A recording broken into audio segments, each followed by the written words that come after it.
Her death was announced by NASA on Monday. Do you know who I'm talking about? Very few of us do, no matter who we are. Katherine Johnson was referred to at one time as a human computer because of her ability to calculate, to run the calculations before computers, the way we know them, the calculations for safely rocketing men into space and making sure that America maintained the lead in the space race against the Soviet Union.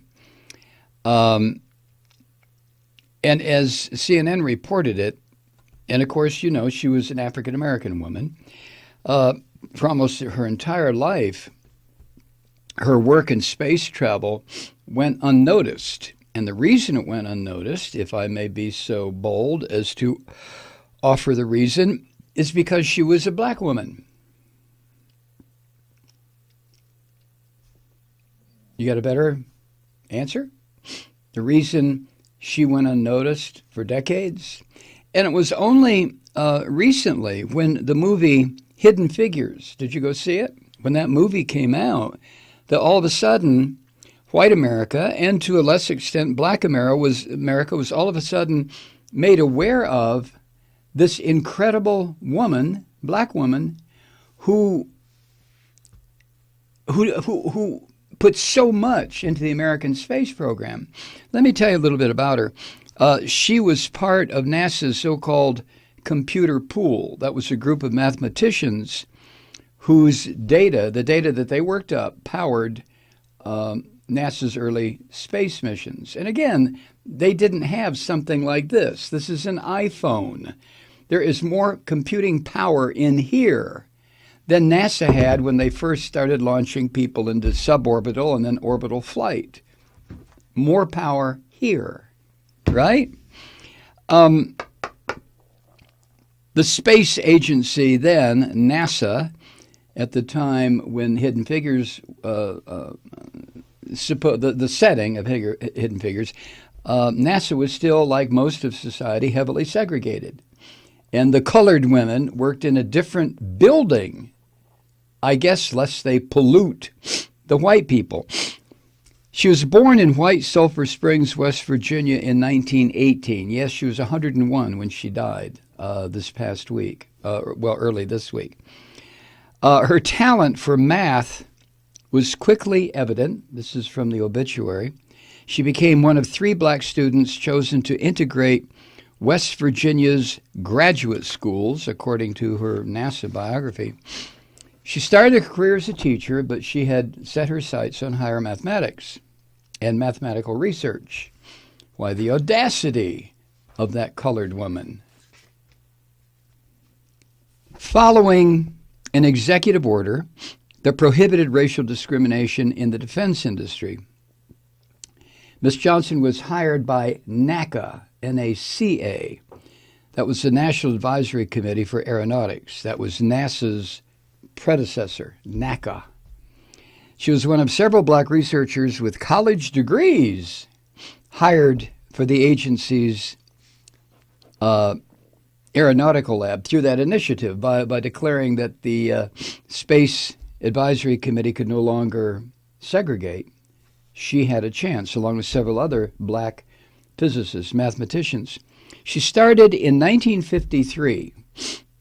1953. I was around in 1953, were you? It was a very segregated United States. It wasn't just in the South. I mean, the open Jim Crow bullshit occurred here in the South, but in the North, where I grew up, it was still there. It was just less evident until you went about a millimeter below the surface of American society in 1953. Anyway, she started in the facility, NACA's segregated wing for women, before she was transferred to the Flight Research Division. Midway through the 50s, I'm reading, the space race between the U.S. and the Soviet Union began to intensify, and so did her career. She was asked, because she was so brilliant, she was asked, or tasked, I should say, with performing trajectory analysis for Alan Shepard's historic 1961 mission, the first American human spaceflight. Now, it wasn't orbital, that was John Glenn, but the first, they shot him up, brought him around, and brought him down safely. And Miss Johnson was one of the people responsible for making sure he got back alive, okay? She co-authored a paper on the safety of orbital landings in 1960. That was the first time a woman in the Flight Research Division received credit for a report, no matter how much work other women, black and white, had performed. And then there's this. Despite often being the only woman in these briefings, she quickly gained notice for her accuracy. John Glenn, no less, requested her help before his orbit around the Earth in 1962.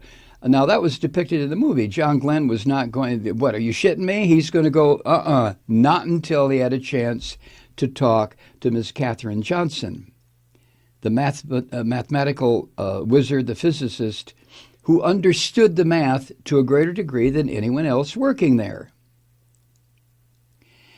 John Glenn was skeptical of the computers, such as they were, that calculated his trajectory, his spacecraft's trajectory. So he told, according to NASA, he told the engineers to, quote, get the girl, end quote, get the girl,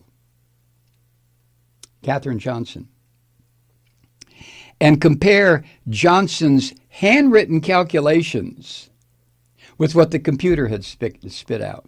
Now, if you remember anything around those times, I was in high school during the late 50s, up until graduated in 1960. Slide rules. You remember slide rules? Which I never mastered. But that was the only computer, you might say, that Katherine Johnson used. It was a slide rule. Are you old enough to remember those ubiquitous monsters tucked away in the back pocket of the nerds in school? Do you remember that? Or in their book bag, that white with the shiny plastic that used to drive me crazy. Like, oh my God, I can't do this. She could. Anyway, John Glenn told engineers to get the girl and let's see what she says. And John Glenn said, if she says the numbers are good, then I'm ready to go. Do you understand that? Do you understand how important Katherine Johnson was to U.S. space development, space flight development? Do you get this? It took a while for it to sink into me after watching the movie. John Glenn said, Katherine Johnson verifies these numbers that the computer spit out and agrees with them, or I don't go. They don't teach you that in high school, do they? Katherine Johnson gave the okay. And John Glenn's flight was a success. And it was his mission and Katherine Johnson's role in it that put the U.S. ahead of the Soviet Union in the so-called space race. And God knows we had to be ahead of the Soviet Union. All right. And by the time she retired from NASA in 1986, she'd mapped the moon's surface ahead of the 1969 landing and helped astronauts aboard the Apollo 13 safely land back on Earth. Katherine Johnson, female, African American. After release of the book, CNN reports, Hidden Figures, which was published in 2016 and turned into a film in 2017, officials put, heaps of praise on Katherine Johnson and two other black women mathematicians in the agency's computer pool. That was Dorothy Vaughan and Mary Jackson. Katherine Johnson, the one I'm talking about, hand crunched the numbers for America's first manned space flight. NASA renamed a facility for her in February 2019. A street in front of NASA headquarters in Washington, D.C. was renamed Hidden Figures Way for the three women. This was back in July of last year. And this past November, the three women, plus engineer Christine Darden, received congressional gold medals for their contribution to space travel. Now, the other two women received theirs posthumously because they were both dead. In 2015, Barack Obama honored Ms. Johnson with the Presidential Medal of Freedom for her work in American space travel. Compare that award with the one that this Trump pissant gave to Rush fucking Limbaugh during the State of the Union address a couple of weeks ago. Rush Limbaugh, this racist, drug-addled pig. But that's Trump, and that was Obama. But before all that, Miss Johnson's work went largely unrecognized. Around the office in the 1960s, she and her colleagues were called computers in skirts. Nothing sexist about that, huh? And of course, like I mentioned, she worked in a segregated facility, not segregated black from white, but male from female. And within that segregation, I'm sure there was racial segregation also. Praise for her work was certainly overdue before that book came out. But Miss Johnson, it says here, resisted taking full credit for the computer pool's accomplishments. In a 2010 interview, she said, quote, "We always worked as a team. It was never just one person." End quote. End quote. The current NASA administrator, Jim Bridenstine, called Johnson an American hero. Yeah, I would hope to shout. Bridenstine said this, quote, "Miss Johnson helped our nation enlarge the frontiers of space, even as she made huge strides that opened doors for women and people of color in the universal human quest to explore space. At NASA, we will never forget her courage and leadership and the milestones we could not have reached without her." End quote. And as an aside, Senator Kamala Harris introduced a bill to honor Johnson and the so-called hidden figures in 2019. And she tweeted on the death of Miss Johnson, she tweeted, quote, "A barrier breaker and inspiration for women of color everywhere. Katherine's legendary work with NASA will forever leave a mark on our history," end quote, Senator Harris, which is true about a mark on our history if people know about it. If people know about it.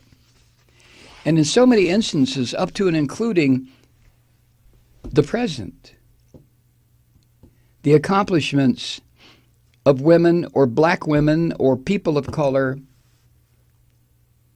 are kept, well, hidden.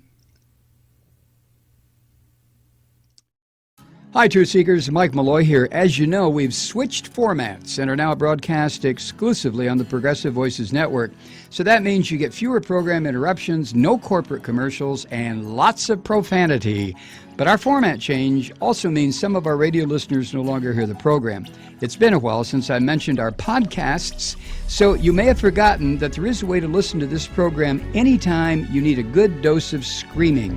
Visit MikeMalloy.com and subscribe to our podcast. You have your choice. You can listen to The Ranting with the audio podcast or listen and watch me lose control with a video podcast subscription.